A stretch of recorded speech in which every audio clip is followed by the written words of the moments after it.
விஜய் ஆட்சிக்கு வந்த உடனே நாங்கள் வெளிப்படையான ஆட்சி தருவோம், ஊழல் இல்லா ஆட்சி தருவோம் அப்படின்லாம் சொன்னாரு. இந்த யாரெல்லாம் குற்றம் புரிந்தார்களோ அவர்களுக்கெல்லாம் தண்டனை எல்லாம் பெற்றுத்தரப்படும் அப்படிங்கிற ஒரு கவர்ச்சியான வாசகங்களுடன் தான் அவங்க வந்தாங்க. ஆனா இன்னைக்கு நடந்திருக்கக்கூடிய ஒரு சம்பவத்தை பார்த்தா இது அந்த அவர்கள் கொடுத்த வாக்குறுதிக்கும் இதுக்கும் சம்பந்தம் இல்லாததாக தான் தோன்றுகிறது. என்ன அப்படின்னு பார்த்தோம்னா, ஆடு திருட்டுல ஈடுபட்ட ஒரு வழக்கறிஞரை இன்னைக்கு வந்து திருப்பத்தூர் நீதிமன்றத்தினுடைய அரசு தரப்பு பிளீடராக அப்பாயிண்ட் பண்ணியிருக்காங்க. அவர் யாருன்னா ஷேக் சுல்தான் அப்படிங்கிறவர். அவர் வந்து தன் வீட்டுக்கு பக்கத்து வீட்டுல அஞ்சலா அப்படிங்கிற ஒருத்தங்க இருக்காங்க. அவங்கள்ட்ட வந்து 2025 வாக்குல அவர் வீட்டுல அவங்க ஆடு வைத்து அவர்கள் வந்து அந்த வாழ்வாதாரம் அவங்களுக்கு ஆடு மேய்க்கிறவர்.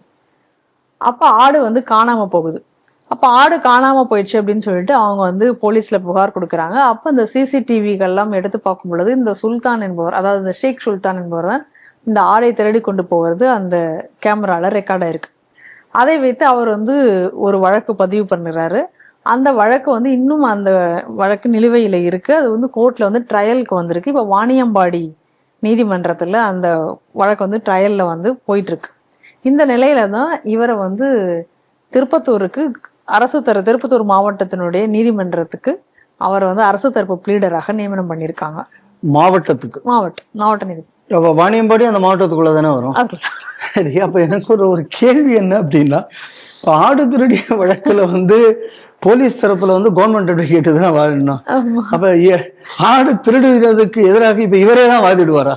தெரியல என்ன பண்ண போறாரு. இல்ல, இவர் திருப்பத்தூர் கோர்ட்டு தான், இவருக்கு வாணியம்பாடி கோர்ட் இல்ல அப்படின்னு சொல்லியாச்சுன்னா இப்ப விஜய் அவங்க அதுக்கு ஒரு நியாயம் சொல்லுவாங்க.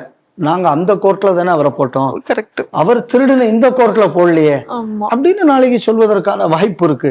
ஆனா ஜில்லாவுக்குள்ள வந்தாச்சுன்னா எல்லா கோர்ட்டுக்கும் போகலாம். ஐ மீன் அது என்னங்கக்கூடியது நமக்கு தெரியல. அவரு பேர் என்னன்னீங்க? ஷேக் சுல்தான். அவர் எதை திருடி இருக்காரு? ஆடு. அப்ப அமீர்கிட்ட கேட்கணும் அவர் எதற்காக அந்த ஆடை திருடினாருன்னு.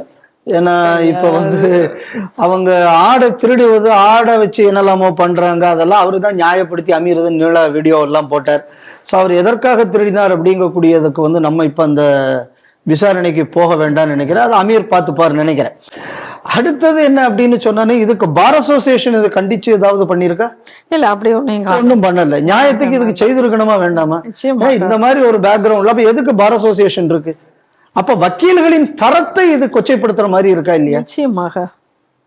சார் என்ன சார், ஒரு ஆடு திருடனவனை போய் நீங்க வந்து இந்த மாதிரி கவர்மெண்ட் பீரியடா போடலாமா சார்? யாராவது ஒரு வக்கீல் கேட்டாங்களா?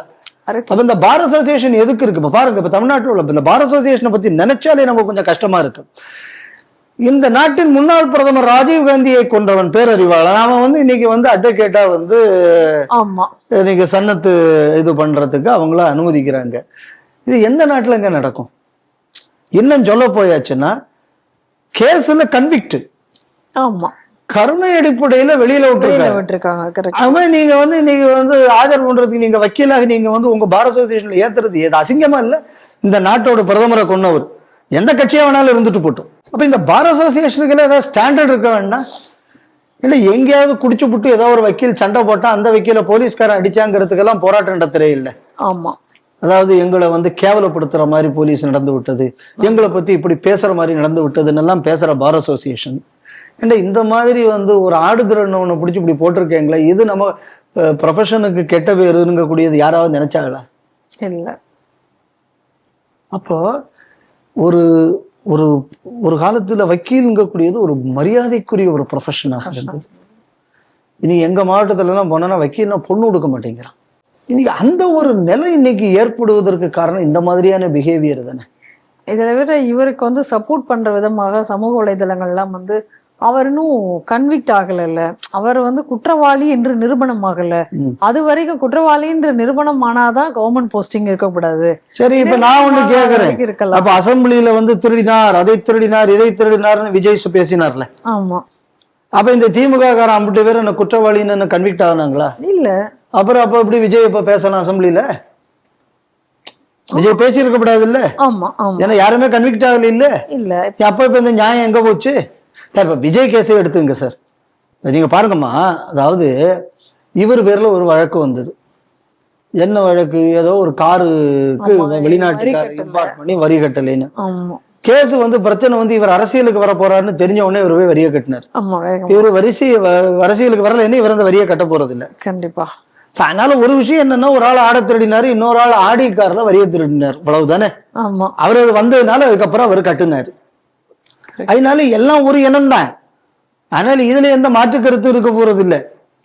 அதனால இது வந்து ஏதோ இவங்க ஆட்சியில இவங்க வந்து இப்போ இந்த மாதிரி இப்போ இந்த சால்ஜாப்பு கொடுக்குறாங்கல்ல, இப்போ இதே சால்ஜாப்பை தானே திமுக காரன் கொடுத்தது தப்புன்னு தானே நீங்க தெருவா சொன்னீங்க. ஆமா, இப்ப அதே வேலையை தானே நீங்களும் சரி. அப்ப உங்களுக்கு அவங்களுக்கு என்ன வித்தியாசம்? கிடையாது, ஒரு வித்தியாசமும் இல்லை. இதைத்தான் நான் ஆரம்பத்துல இருந்தே சொல்லிட்டு இருக்கேன். வெர்ஷன் 2 அவ்வளவுதான், வெர்ஷன் 2 தான். இதை தவிர இதுக்கு வேற ஒரு வித்தியாசமும் கிடையாது. ஆனால் ஒண்ணு நம்ம எதை கவனிக்கணும் அப்படின்னா, பொது வாழ்க்கையின் தரம் நாளுக்கு நாள் கேவலப்பட்டுக்கிட்டு வருது. இரண்டாவது, இந்த மாதிரியான ஒரு பதவிகள், இதுல இந்த மாதிரியான ஆட்கள் எல்லாம் நியமிக்கிறது, இத ஒரு பயமே இல்லாம ஒரு கூச்சம் இல்லாம செய்கிறது அப்படின்னா என்ன அர்த்தம்னா, எதை பத்தியும் கவலைப்படாத ஜடங்கள் தான் இந்த நாட்டு மக்கள் அப்படிங்கக்கூடிய ஒரு அடாசிட்டி. இந்த மாதிரியான ஒரு போக்கு ஜனநாயகத்துக்கு ஆபத்து. மக்களுக்கு நாள் நடைவில் என்ன ஆகும் அப்படின்னு சொன்னா, நீதித்துறை மேல, காவல்துறை மேல, இல்ல அரசு துறைகள் மேல, சட்டங்களுக்கு மேல இருக்கக்கூடிய நம்பிக்கை கெட்டுப்போகும். கரெக்ட். என்ன ஆகும், அப்புறம் தடி எடுத்தவன்லாம் தண்டாக்காரங்கிற மாதிரி ஒரு நிலை வரும்.